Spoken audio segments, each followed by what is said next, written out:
Good morning, and thank you so much for joining us for Frisco Forward, a virtual Shawnee Trail Cowboy Day production. I've got Donna Smitler, the president of the Heritage Association of Frisco, joining me this morning to tell us more about the Heritage Association and our upcoming event. Good morning. Welcome to Shawnee Cowboy Trail Day 2020. My name is Donna Schmittler, and on behalf of the Heritage Association of Frisco, I would love to invite you to this virtual event. We've been doing Shawnee Trail Cowboy Day for more than a decade, but this year with the pandemic, we've had to change our plans a little bit. We want you to be assured, though, that we didn't forget about celebrating this wonderful road, which we now know as Preston Road. The Shawnee Trail brought many people from the east to the west to start a new life, and there were lots and lots of cattle and longhorns going on the Shawnee Trail. So that's how we decided to celebrate, because Frisco Heritage Association likes to preserve and educate and share Frisco's rich history. And we also want to leave a legacy for those. While the future is every day, we'd also like to leave a legacy for those who came before us. Frisco was started in 1902. It was comprised of many small communities that kind of were absorbed when Frisco got the railroad. And we had water, so we were able to make the steam engines work. So today, we are going to show you some of the things about the beautiful Heritage Center that we have here, the different homes that some of them were originally in Frisco and some were moved here from Lebanon, the blacksmith shop, and how things were done in years past. And we have an exciting program for you, and we're looking forward to sharing it with you. So Donna, even though we're virtual this year, next year we plan to be back in person, barring any pandemics, right? Yes, we definitely do. The last Saturday of September, which is September 25th in 2021, we'd love to have you all here on the grounds to do stagecoach rides and armadillo races and pony rides and sample different kinds of food. We've had living longhorns here. We've had the chuck wagon. And a couple of years ago, we added the mechanical bull, which has really been a lot of fun. People have really enjoyed that. They have. I've stayed away from that one. So you can enjoy that in 2021. I'll be probably on the outside of that one. But we also wanted to take a moment to thank our sponsors. This year, of course, we've got the City of Frisco, who's been so super supportive of this event and our events in the past. And then in 2019, our last in-person event, we had great sponsors such as Texas Health, CoServe, FC Dallas, Grande Communications, Legacy Plumbing, Texas Republic Bank, and the Art of Problem Solving Academy. And so we're hoping that all of you come back in 2021 when we're back and join us again in putting on this fantastic event. Yes, we're very grateful to our sponsors, and we hope that people support them the way they've supported us. Absolutely. So I think we should get to it. Let's get to Frisco Forward, a virtual Shawnee Trail Cowboy Day production.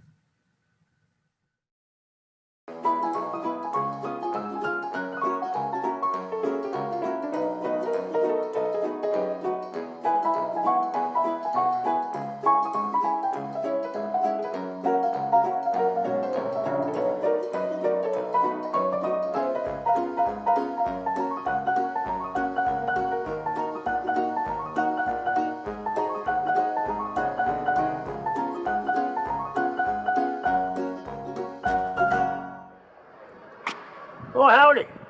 Welcome to Lebanon. I don't believe I've seen you around these parts before. My name's Chris. My family and I came here on the Shawnee Trail a little over a year ago. This place is growing fast. We've got almost 500 residents now. Can you believe that? Some of them have been here since before the Civil War. You know what? Hey, you don't look like you're from around these parts, are you? No?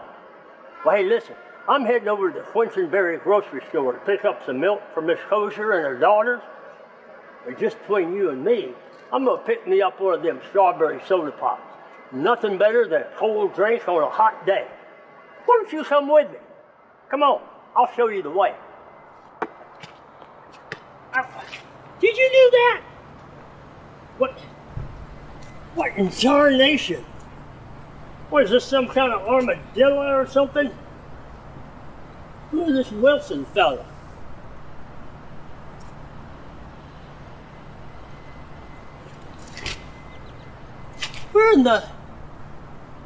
What the heck is going on here? Sir, are you all right? Take cover. I'll protect you from this bandit. I'm not a bandit. Then why are you wearing that mask? For protection. Protection? From dust? No, sir. No, sir. Just COVID-19. Is that Latin for outlaw? We had one of those in town. Billy Fox. Adele Rogers Clark said he was meaner than a rattlesnake. Never mind. Just wear your mask when you're out and about in Frisco. Frisco? Where's my Lebanon? How did I get to this Frisco? What is a Frisco? Frisco is the fastest growing city in America. Over 200,000 people live here. 200,000? That's 100 times bigger than the biggest cattle drive I've ever been on. What's they all stampede? That's what we call traffic jam. A what? Oh, it doesn't matter. How did I get here? I was talking to my new friend here when this here armadillo named Wilson hit me in the head. It's a football. A what? Where did it come from? Maybe the star. This did not come from the stars. Not the stars, the star. The Ford Center at the Star. It's the home of the Dallas Cowboy NFL football team. A team? You mean like a group of cowboys chasing possums or armadillos to eat? Well, this thing seems a mite tough to be chewing on. It doesn't matter. Where's my Lebanon? Oh, never mind. I'll find it myself. Come on.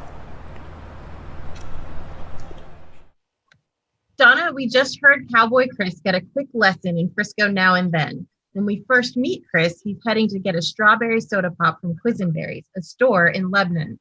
In his time, the lay of the land looked very different from what we know now. So we use the Dallas North Tollway as our major thoroughfare. But in Lebanon, they would have used different roads to get around the small towns and around Lebanon, right? Absolutely. They would have used Main Street as one of their main roads. But we know it today as Preston Road. Preston Road took a turn to the east at the south end of Lebanon. And you can see that today. It kind of veered off about where La Hacienda Ranch Restaurant is and went up kind of what we call Ohio today. You can see by looking at today's maps the little triangle area that was the town of Lebanon. That it's kind of on the north end is Lebanon Road, which is early GPS. Many roads were named according to the town they went to. So when they came through and straightened Preston Road and made it very straight north and south, Main Street in Lebanon became Preston Road or SH 289. Okay. So, but yeah, the early folks in Lebanon, they would have had to travel to Allen to take the train to go to Dallas or McKinney. So it was about an 8-mile trip to get to the train station that they would, take by horse or horse and carriage or even bicycle. And I'm guessing they weren't heading up to Allen to do some outlet shopping like we do today. No. They were heading to Allen because that's where the closest train station was at that time. Gotcha. Before Frisco was built. So when Cowboy Chris meets his stranger, has his encounter with who he thinks is a bandit, the bandit tells him that Frisco is now one of the fastest growing cities in the United States. And we see a lot of growth now, but Frisco was growing pretty rapidly back then too. Is that right? When the town lots were sold in February of 1902, they were grabbed up because businessmen knew that where the train came, that's where the business was going to be. So families literally moved to their homes, picked up their homes and put them on logs and use tractors or oxen to move them. It would be about 3 miles north from Lebanon, and we also have verified that homes moved here from the town of Fonsine and from the town of Arudia. So the town grew overnight, literally overnight. It sprung up, and it's been growing ever since. And when you read the historic articles, you always see Frisco talking about growth. When the people who lived through the time when it was a sleepy country, rural town, they don't see the growth, but it's always been planned for. The town leaders have always known that Preston Road was going to expand and be a major road. And then Highway 121 also, was a major east-west artery, Highway 380, and then the Dallas North Tollway. So you have all of these major roadways that kind of converge in Frisco. There was no doubt that Frisco was going to grow, but it really sees its major growth in the late 20th century, and it has continued since then. Absolutely. And we're loving it. Progress in motion, right? Progress in motion. So in this last clip, we also meet Wilson, which is a football that Cowboy Chris mistaken for a armadillo. And the bandit, or our stranger, tells him that it probably came from the star. So this is kind of something I really wanted to chat about, because we also know Frisco now is Sports City, USA, but there were plenty of sports that people would have played back then. Can you give us an idea of a few? Oh, sure, absolutely. Frisco, once Frisco became a town, almost immediately, you had your football team, your school sports, but Frisco very early on had a baseball team. Long before the Rough Riders, Frisco had a professional baseball team. I think it was probably back in the 30s. I'd have to do some more research on that, but it was really interesting to know that they had teams like that. We had a football player who played for, I think, the Kansas City Chiefs, who came from our lost town of Caney Spur, which is one of the 6 towns that we call that are the lost towns of Frisco. Frisco used to be, this small little town that spanned Main Street from about North-South County Road, although it was called Bethel Road originally, to just the other side of the tracks. And then, of course, you had the outlying farms. But as Frisco prepared for growth, they expanded the area, the footprint that they intended to take into the town. And that included 6 towns that had their own town centers, their own churches, their own grocery stores, and their own post offices. And there was a lot of other smaller communities, but when we looked at it, we looked at the communities that had post offices. And Caney Spur and Bates fell on the Denton County side of Frisco. And then again, Lebanon and Fonsine, Arudia, and then north of us, Rock Hill. Okay. And those were all major towns at their time in space in history that became part of the footprint of Frisco. It became Frisco City for another minute because it was a Frisco city because the Frisco Railroad built it. And finally the people said, well, let's just call it Frisco. So literally by May of 1902, the name was officially Frisco. Awesome. Great facts about early Frisco now and then. And we're going to head back into our story to help Cowboy Chris make it back home to Lebanon.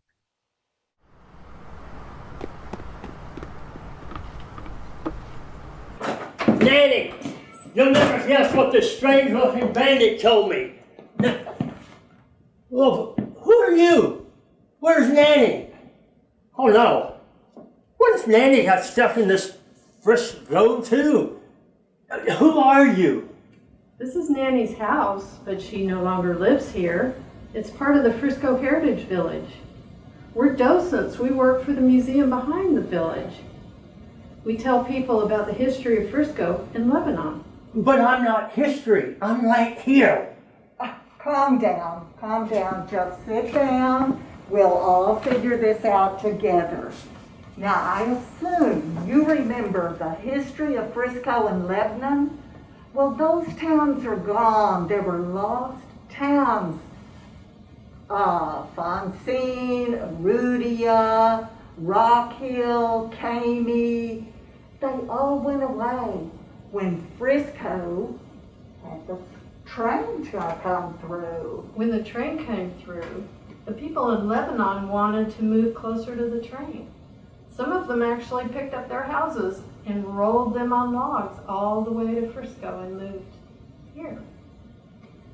But if you came here to talk about Nanny Crozier, I bet you knew her daughters, didn't you? She had 3 girls, sent them all to college, which was just unheard of in that day. And this house she built, well, the logs came from Jefferson, Texas. Do you remember Jefferson? Yeah, East Texas. Well, the logs came over here, and she had this whole house built. And there is one thing that's really amazing in this house.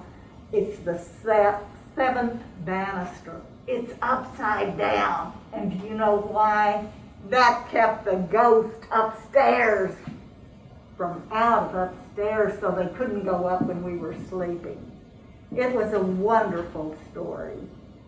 And she sent all 3 of those girls to college. But she also had to break the soil. She had to plant crops. She was such a strong-willed woman. She was a good businesswoman, and she worked the fields too, took care of the kids, and arranged to build this house. So this is all history. So that means I'm history. Wow. And so is Lebanon, except for what's left in this heritage village. What if we can't ever get home? What are we going to do? Well, let's help you. Why don't you go to the blacksmith? That's a good idea. I'll go talk to the blacksmith. Thank you, ladies. I appreciate the help. Thank you very much. Come on, we're going to the blacksmith. Come on, Wilson. Well, we just saw the cowboy enter the Crozier house in a bit of a tizzy, looking for help to get back to his old Frisco, or as we know it, once being called Lebanon. So Linda, I'm going to pull you back into the conversation without your docent here on and chat with you about what we would have seen had we been in that household in old school Frisco. So if we had walked into the house, what could we expect the family to be doing at that time? Well, the family really had to concentrate on taking care of food and shelter and clothing.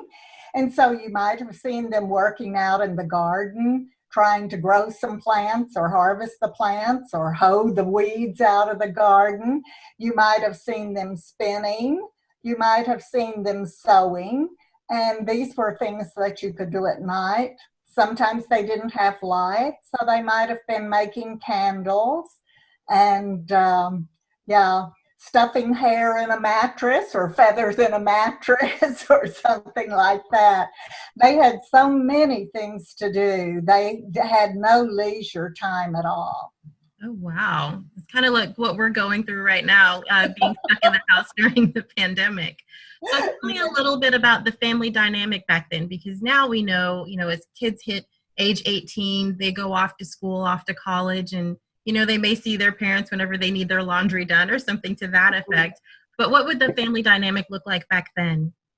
Back in that time period, many families were larger because they needed those children to help work, to help them survive on the farms. And so they would be out working the land. I know Nanny Crozier cultivated that land from raw land. So she dug it up for the first time there. And so they would be working very hard to make the land productive. And then they would be taking care of building structures for their houses, for their barns, for any type of shelter for their animals. And just lots of hard work for the outside and the inside.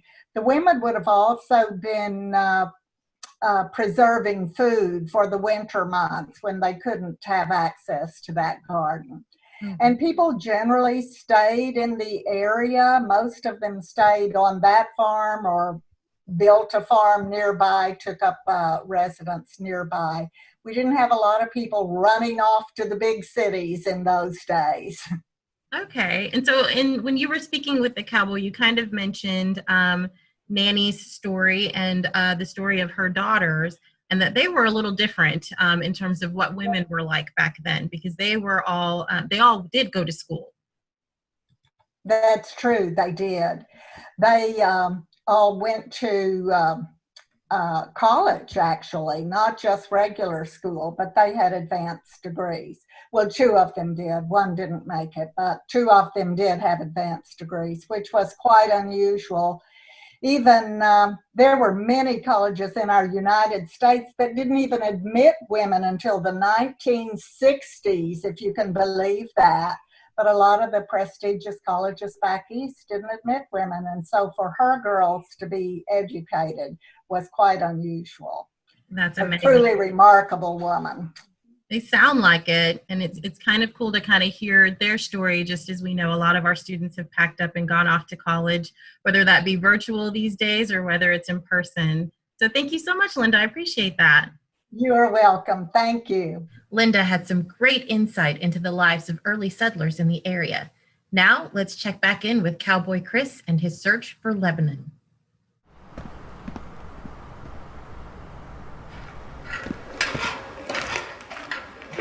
Howdy, welcome to Gaby's Blacksmith Shop. Can I help you? Well, I don't know if you can. My friend and I are a little lost, like in the wrong century. I'm from Lebanon, and my friend and I were chatting when I got hit in the back of the head by this armadillo named Wilson. And then we woke up in some place called Frisco. I've never been to Frisco, so I'm trying to find my way back to Lebanon. Wait a minute. I don't remember a Gaby's Blacksmith Shop in Lebanon. Well, back then, it would have been in a little town very much like Lebanon, in the area called Erudia, and the shop belonged to a man named A.J. Gunster. Oh, I remember. That wasn't far away from Lebanon. You know, that's pretty amazing. Tell me more. What happens in a blacksmith shop anyway? I always wondered about that. So back in your time, in Collin County, there were probably about 35 or 40 blacksmith shops scattered out all over the county.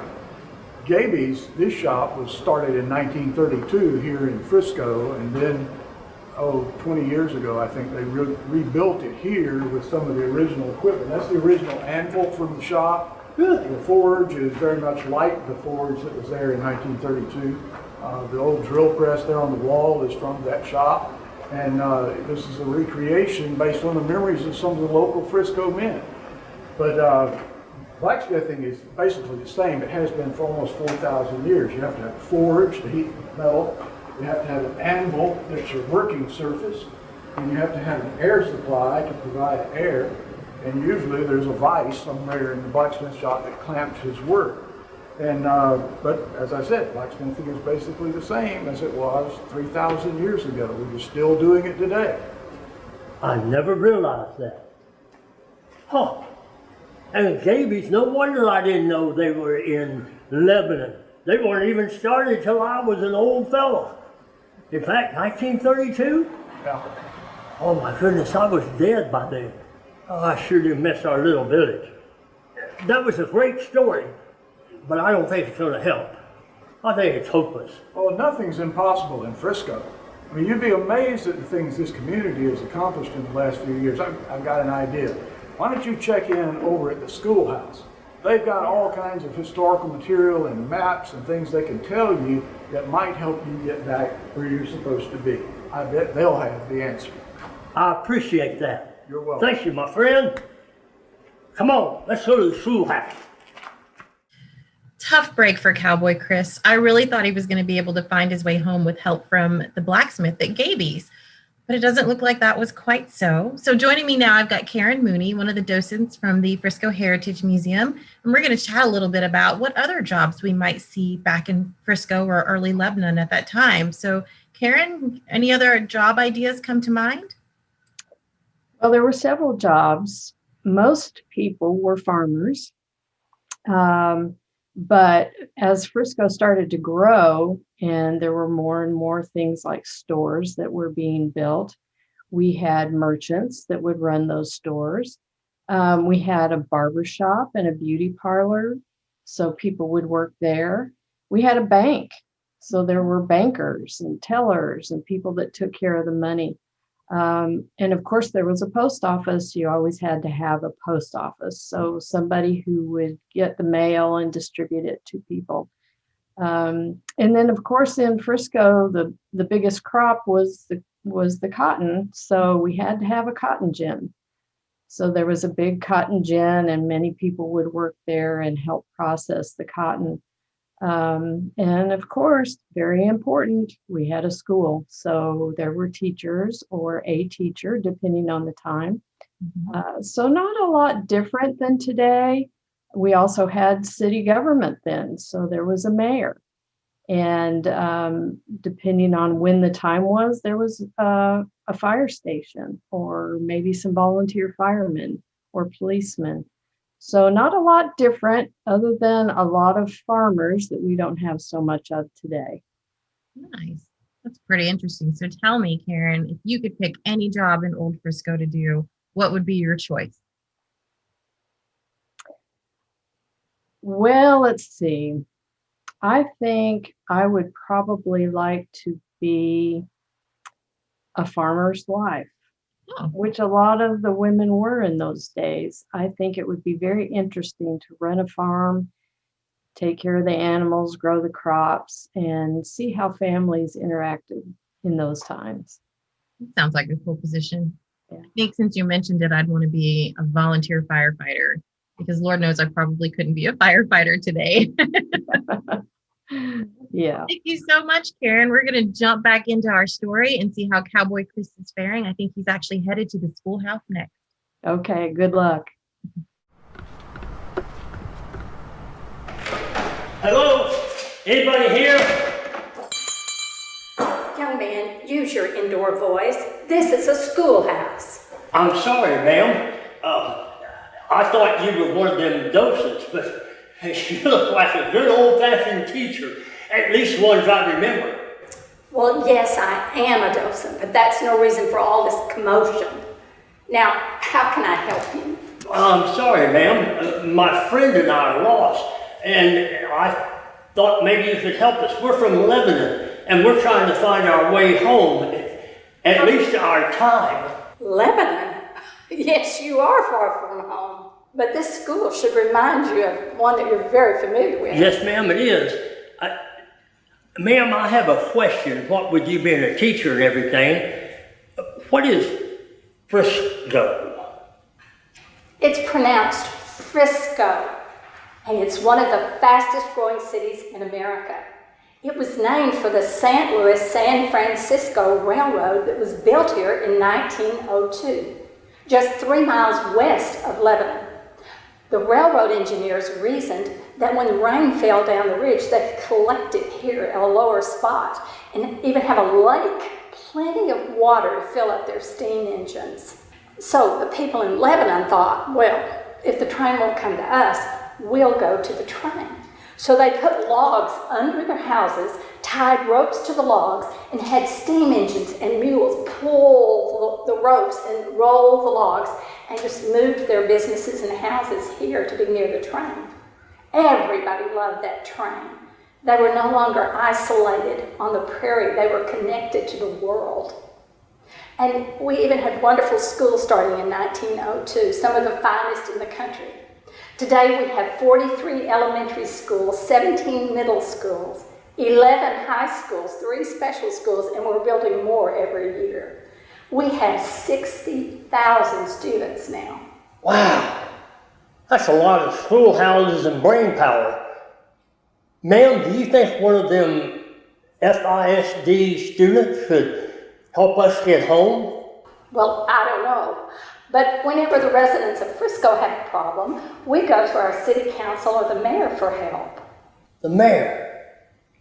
Yes, ma'am, that's a good idea. Where would we find him? Well, you're in luck. Just follow that path behind you to the museum and he'll be there. Thank you, ma'am. I appreciate that. That's what we'll do. Come on, let's go get the mayor.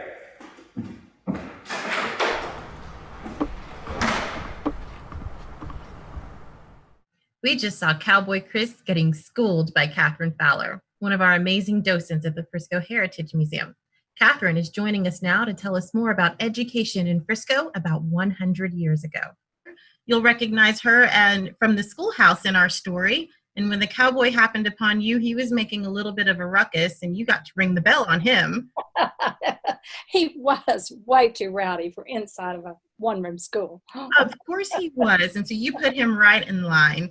So I'll ask you pretty much the same thing I asked Linda. What could students expect to be doing in the schoolhouse back in early Frisco?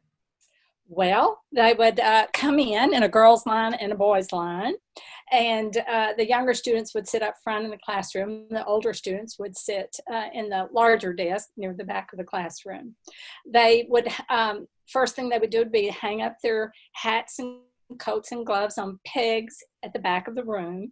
And they brought their lunch to school in any kind of bucket they could find, a tin syrup bucket or a lard bucket. And so they would hang their lunch up back there. And then they would be seated and have opening exercises. They would sing songs, read poetry, read aloud from the Bible, and that was the way they started their day. Then they would study very many of the things we do today: arithmetic, geography, grammar, history, science, health, and handwriting was very, very important. They had to dip their pens into a bottle of ink. Each desk has a hole where a bottle of ink sits in the inkwell. And students today often mistake that for a water bottle holder, but of course, no plastic bottles back then. No, they would think that was pretty silly to pay money for water in a bottle when it falls free from the sky, you know. So no, that hole in the desk is an inkwell, and the students would practice their handwriting. They also had to memorize their lessons. They didn't have all the resources that we have. So they had to use this, and they had to memorize their lessons. When the teacher was ready to hear their lesson, to be sure they had it memorized, they were seated on a recitation bench. And Dr. Darrell Trent has made a facsimile of those in our one-room schoolhouse, the benches that they would sit on. Then they had to come and stand on the platform and recite their lesson out loud in front of the whole class. Well, the younger students are sitting up front in the smaller desk, and they can hear this every day. Every day they can hear the students reciting out loud, so they're absorbing a lot. And by the way, they didn't have kindergarten. They didn't start as early as we do today. Then the last day of school was pretty exciting because they had an exhibition, and the whole town would ride their horse and buggy to school for the exhibition. The students were going to exhibit what they had learned that year. So each student would get up on the platform and say their piece that they had memorized. It might be a long poem. It might be a famous speech by Lincoln or Washington's farewell address or something. Then people on the board of trustees or people from the town could ask them very hard questions about arithmetic, geography, science, grammar, and so forth. They had to answer out loud in front of the whole town. They were trying to see if they had learned enough to be promoted to the next grade. And so it was like taking your STAR test in front of the whole world that our students take today. And so that's how they did it back then. That sounds incredibly nerve-wracking. In front of the whole town? Yes. Oh, my goodness. So tell me, you mentioned inkwells and pens, and I'm a bit of a collector. I have so many. I probably shouldn't even say. But I have fountain pens. Is that the type of pen that you're talking about that they use? They would use, it usually had a wooden handle and then a metal nib that you would place into that, different sizes that you would then dip into the ink. And then later they got fountain pens that have a bladder and a lever where you can fill the pen that way.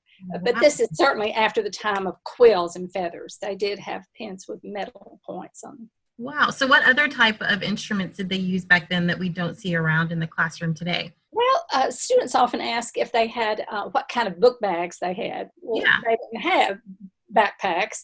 They would carry their books with an old rope tied around them or an old belt or something like that and just carry that over their shoulder and tie their books up that way. That would be another thing that they would use. Oh, how interesting. So no big shopping trip to the Home Depot or anything like that to get your super swanky backpack? No, and no fancy playground either. They played Mumbledy Peg and they played Annie Over, where you throw the ball over the roof of the school, and they played trying to think of some other games they played. Tag, hide and seek, a lot of baseball. Yeah, some of the classics. Yes, but no fancy playground equipment at all.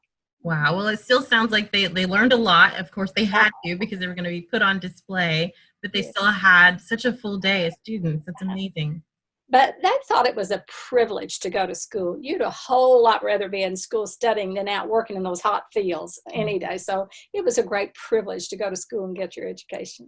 Well, that's awesome. Thank you so much for sharing that with us, Catherine. We appreciate it. Awesome. Well, we're going to get back to the story and see what's next for Cowboy Chris.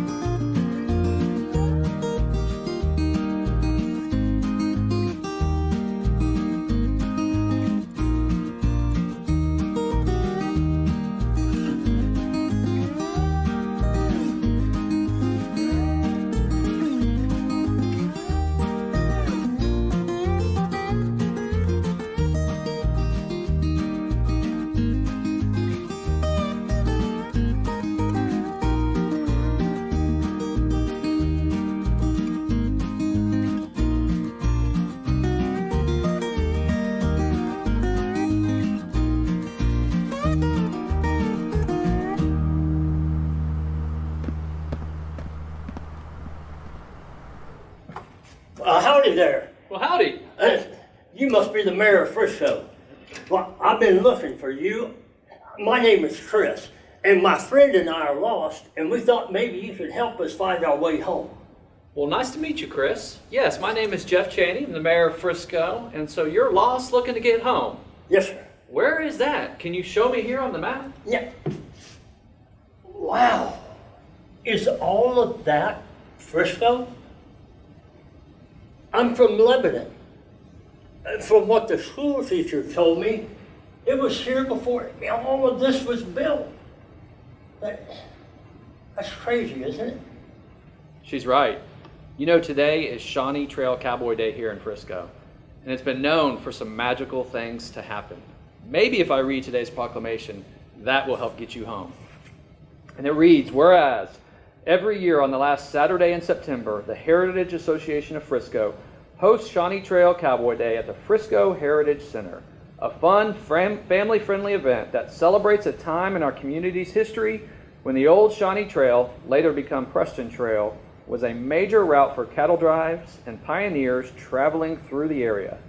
And whereas at this annual event, residents experience how things were done in the old days, with costumes, a quilt show, blacksmith shop demos, whittling, leatherwork, butter churning, spinning, corn grinding, and a steer roping station. And whereas with Old West gunfights, armadillo races, music, and arts and crafts, there is no shortage of excitement for all ages.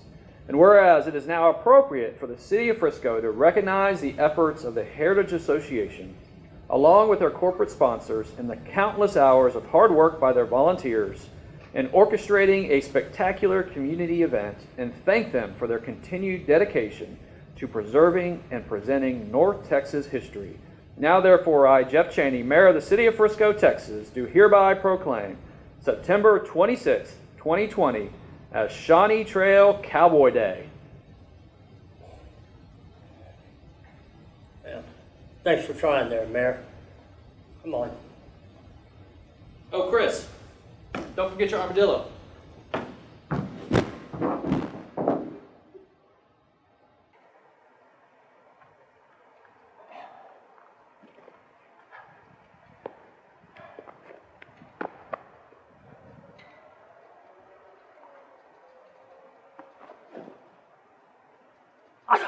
I don't see any of them docents, do you?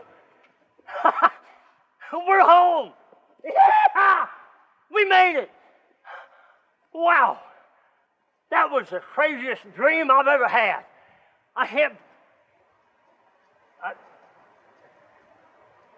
Well, I'll be darned. Wilson. Well, nobody's going to believe what we've got to tell them about all the great things coming our way. No, wait. Maybe that should be our little secret, just between you and me, okay? All right, deal. Tell you what, last one to the store buys the strawberry pop. Come on.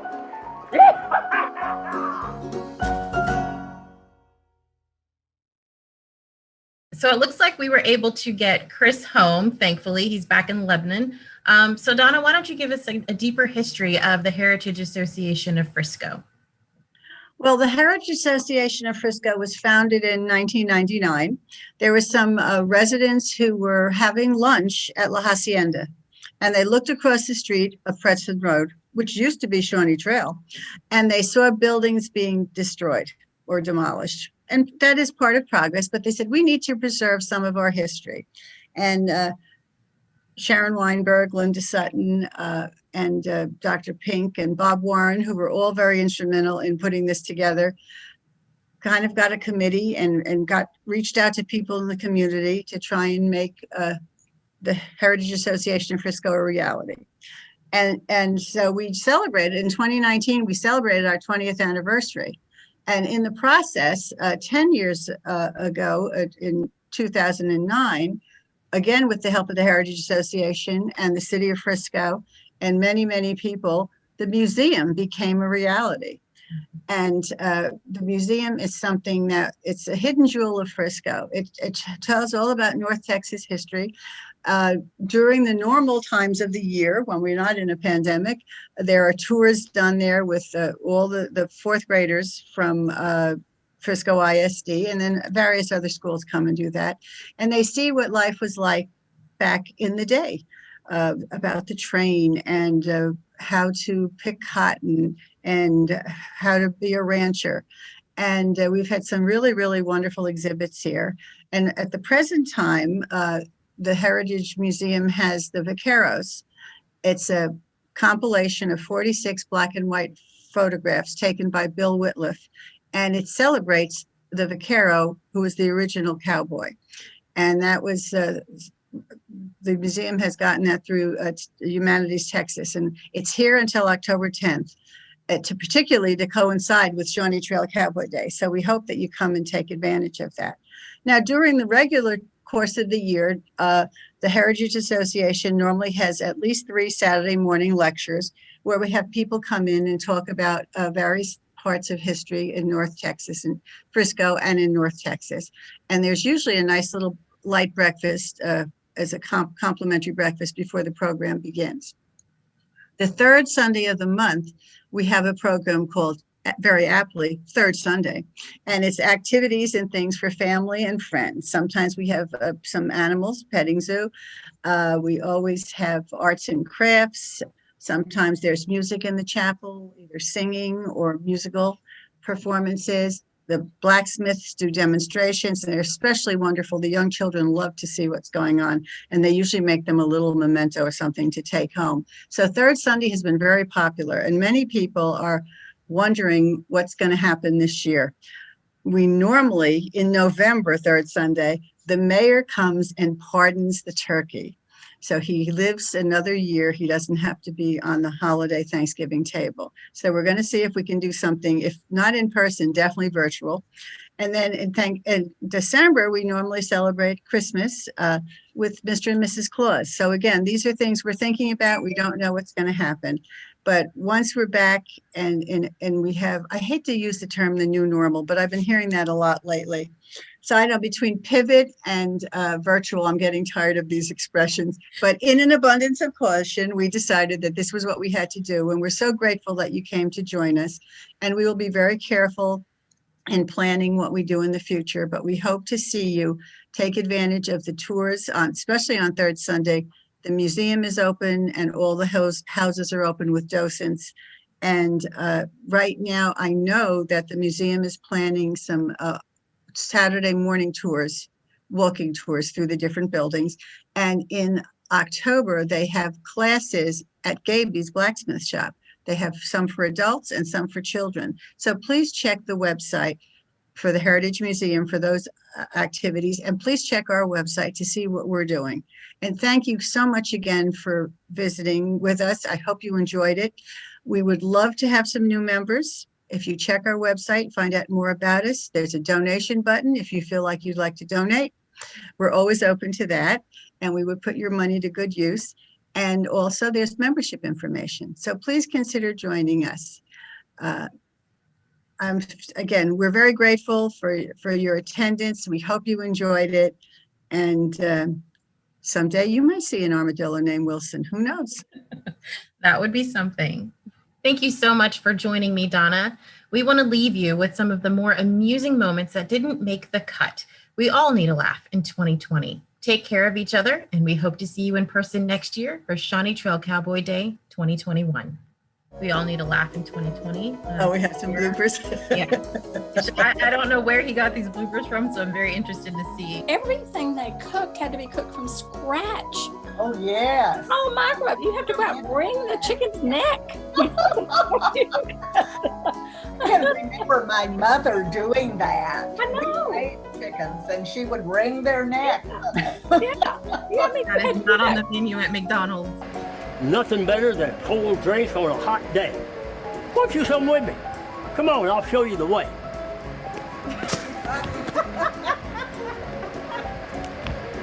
Wait, let's just do the football shot. Won't you come with me?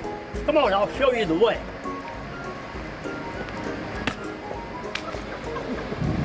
I'm on my way over to the Flinsenberry grocery store to pick up some milk for Miss Koser, not Kosher. And the shop belonged to a man named A.J. Gunster. Oh, I remember. That wasn't far away from Lebanon.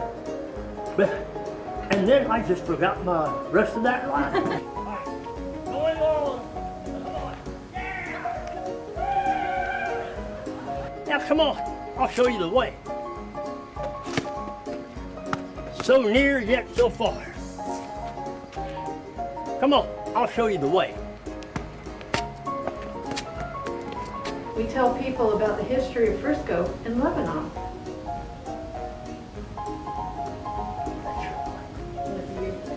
Oh, it's me. Yeah, I'm not history, I'm right here. Ah! Take two. Hey, why don't you come with me? Come on, I'll show you the way. Come on, I'll show you the way.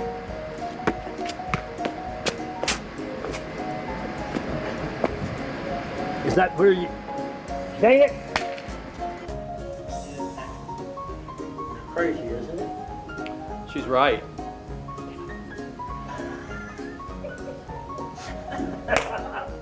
Okay, all right. Hey, Chris, don't forget your armadillo. Where is that? Can you show me on the map? Oh, wow. All of that